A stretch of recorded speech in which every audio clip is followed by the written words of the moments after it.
Gérard Depardieu et Sadek sur la même affiche. Qui l'aurait cru, qui l'aurait imaginé? Ça donne en tout cas Tour de France qui sort mercredi au cinéma. D'un côté, un maçon qui veut peindre tous les paysages qu'il croise, et puis de l'autre, un rappeur qui doit absolument fuir son quartier. On va en parler avec nos invités. Justement, Gérard Depardieu, merci d'être avec nous.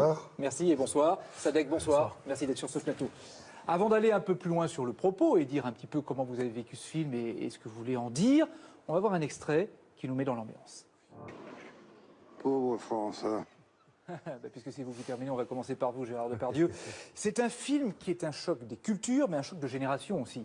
Oui, bien sûr, oui. Parce que la génération de Sadek, vous la connaissez pas spécialement. C'est un choc de génération et un choc aussi de reconnaissance de la France, du pays. C'est la première fois qu'on parle de quelque chose qui existe et dont on ne parle pas. C'est-à-dire? Donc, je sais pas, la différence, les différences de culture, la peur qui a engendré ces derniers attentats, le racisme, l'islam, je sais pas, les cités. Enfin, et le racisme aussi. Pardon? Et le racisme oui, mais aussi. Ça fait partie, la peur fait partie du racisme. Oui, mais je cite le mot parce que vous n'aviez pas dit dans l'énumération. Oui, c'est vrai que... Mais est-ce que le racisme, pour vous, certains disent c'est une maladie. C'est une maladie pour vous? Une maladie mentale? Non, je pense que c'est l'ignorance. Le racisme, oui, c'est l'ignorance. C'est-à-dire que c'est aussi ces militants de l'islamisme extrême sont autant racistes que ce que peut engendrer le racisme. C'est-à-dire que ça engendre la brutalité, ça engendre ce qu'on voit. Sadek, dans la vraie vie, vous avez été confronté à ce racisme, à cette exclusion? Oui, je pense que j'y ai été confronté, mais comme n'importe quel jeune de banlieue, ça se ressent par exemple dans les contrôles de police, parfois dans l'entrée à certains établissements où c'est quelque chose qui devient commun, auquel on s'habitue. Hélas. Mais moi, ça c'est plus un racisme ordinaire, un racisme de société. Et c'est celui qui me pose problème parce qu'il pose énormément de barrières sociales. Dans le personnage de Serge, que ce soit au début du film ou même pendant le film, il y a quelque chose de très attendrissant et de très respectueux, c'est qu'il est vraiment dans l'ignorance. Il ne sait pas, en fait, il ne connaît pas. Donc il s'imagine des choses qu'il a par rapport à... Il ne connaît pas, tiens d'ailleurs, au fait, Gérard Depardieu. Vous connaissiez Sadek avant le film? Non. Non? Non, mais je l'ai rencontré mais même maintenant, il y a plein de jeunes qui me parlent de Sadek, et puis je lui dis, je le connais. Là, tout à l'heure, j'ai donné un disque à quelqu'un qui était barman. Il me dit, tu connais? Je dis, oui, viens à la maison tout à l'heure, je t'apporte un disque. Il dit, c'est impossible de l'avoir. C'est impossible d'avoir ces disques. C'est une belle rencontre. Oui. Alors justement, pour voir quel est votre univers à vous, Sadek, un extrait de votre dernier titre. Je suis monté, ça t'a dérangé? Moi je te croyais, entre nous ça bouge pas. Sadek, c'est plus pareil, c'est le titre de cette chanson. Exact. C'est plus pareil la vie pour vous depuis que vous avez rencontré Gérard Depardieu, j'imagine. Ah oui, c'est magnifique, on rentre par les cuisines maintenant. On va saluer le musicien direct. Mais Sadek, dans ce film, il y a aussi une ode à la France oubliée. La France oubliée que vous connaissez, celle des quartiers, mais la France rurale aussi, que vous connaissez peu aussi. Non, mais bien sûr, c'est ce que j'essayais de vous dire tout à l'heure, c'est que moi, j'y crois pas au truc de il y a les méchants d'un côté, les gentils de l'autre, et on est comme dans un manga japonais où personne n'a de propos, et personne n'a de cœur, et personne n'a d'âme. Moi, ce que j'aime beaucoup chez le personnage de Serge, c'est que contre vent et marée, il va honorer une promesse qu'il a faite à sa femme. Et c'est ça qui me plaît au début, c'est qu'il a une parole. C'est que c'est un homme. Certes, il est bête parce qu'il ne comprend pas ou qu'il ne s'intéresse pas aux choses, mais ça reste un homme et il a des valeurs et il a des principes. Et c'est pour ça que ces deux personnages peuvent se parler, se comprendre et s'entendre. Et je pense que c'est possible entre toutes les Frances. Et je pense vraiment que la France rurale, c'est les gens les plus malheureux en France, parce qu'on est dans une triple ou une quadruple exclusion. Il y a la pauvreté, il y a aussi le fait d'être une minorité dans une minorité, et il y a le fait d'être complètement exclu et dénué de culture et d'amour. Et ça joue énormément. Sadek, c'est une nouvelle carrière d'acteur que vous commencez là? J'espère bien, oui. Ça vous a fait plaisir en tout cas de bien faire sûr, ce film? C'est un grand plaisir et puis je le constate que c'est une vocation et il faut aller au bout. Ce film qui sort mercredi, Gérard Depardieu, puis après il y en aura un autre pour vous bientôt. Oui. Le Divan de Staline. Oui. C'est en janvier. Oui, mais moi, comment dire, je ne sais pas comment expliquer le fait d'être... Mais j'ai l'impression de ne plus appartenir à cette famille d'acteurs, parce que je ne sais plus ce que ça veut dire véritablement. Moi, je suis un peu un paysan, mais un paysan du monde. C'est-à-dire, je regarde tout ce que les gens mangent, tout ce que les gens vivent, ce à quoi ils sont confrontés. Et puis, ça m'intéresse.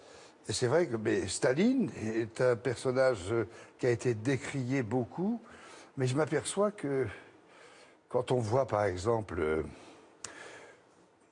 le Centre national du cinéma, où il faut avoir une avance sur recette, vous fait passer par un espèce de collège où vous êtes devant des gens pour expliquer votre film. Vous allez nous dire quoi, que c'est des soviets? Ah ben c'est plus que les staliniens.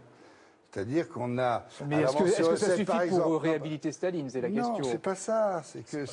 Simplement, c'est comme ça. Je pense que dans toutes les administrations, que ce soit, tiens, votre administration, FR3, Antenne 2... On dit France 3 et France 2 depuis 25 ans. Vous savez qu'on le reproche même à des politiques qui parlent de prise unique parfois. Oui, pardon, c'est vrai qu'on reproche maintenant.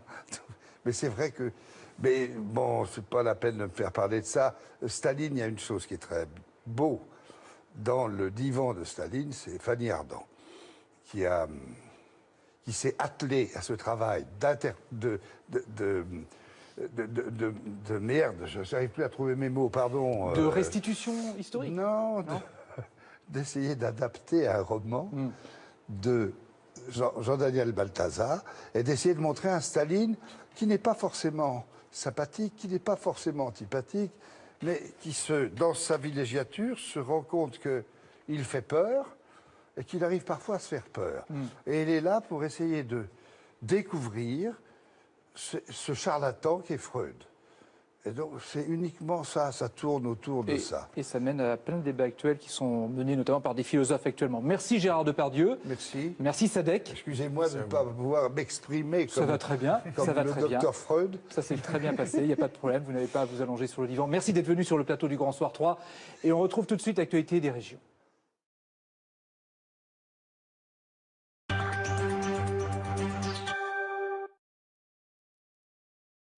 Il a choisi de faire vieillir une partie de son vin dans des jarres en terre cuite, comme au temps des Romains, dans le Var. Un viticulteur a décidé de se lancer dans cette méthode de vinification 2 fois millénaire. Explication. Il y avait de l'inox, du chêne, il y aura désormais de la terre cuite dans ce chai un peu futuriste, car ici le vin n'est pas considéré comme une science exacte, même si les cuvées successives ont fait leurs preuves. Il faut en permanence s'imposer des challenges. On est toujours dans la recherche de qualité, dans la recherche d'innovation, même si on a les pieds dans la tradition et le souhait de conserver, d'optimiser toutes les qualités du terroir. Sur ces 140 hectares du domaine, outre une chapelle templière, une multitude de vestiges romains témoignent de la vie passée du site. Certains sont même exposés à la cave. L'aventure de la jarre romaine s'imposait donc, et au contraire de la barrique en bois, le récipient version Romulus va conférer au vin d'autres sensations. Dans les deux cas, on a une micro-oxygénation qui se fait, puisque les jarres, tout comme les barriques, respirent. Donc on a des vins qui sont opulents, qui sont ouverts, qui sont amples. Mais l'élevage en terre, sous terre, va amener plus de tension dans les vins, plus de fraîcheur. Et donc on a cette opulence en attaque de bouche et cette fraîcheur en finale qui porte le vin et qui donne envie aussi d'y revenir.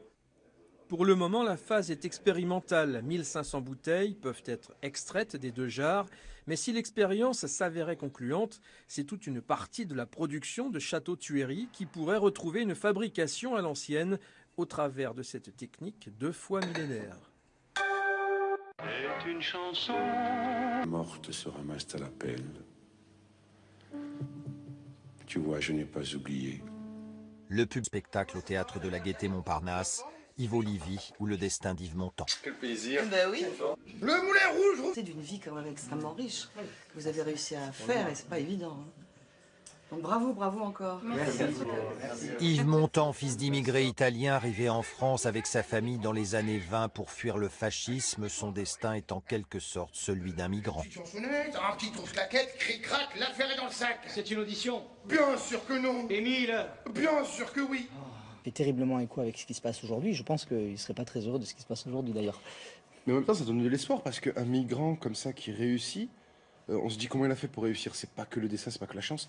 Et nous, quand on a commencé à se renseigner sur la vie de ce gars-là, c'est le travail, l'abnégation. Le mec qui ne lâche rien. Les cowboys.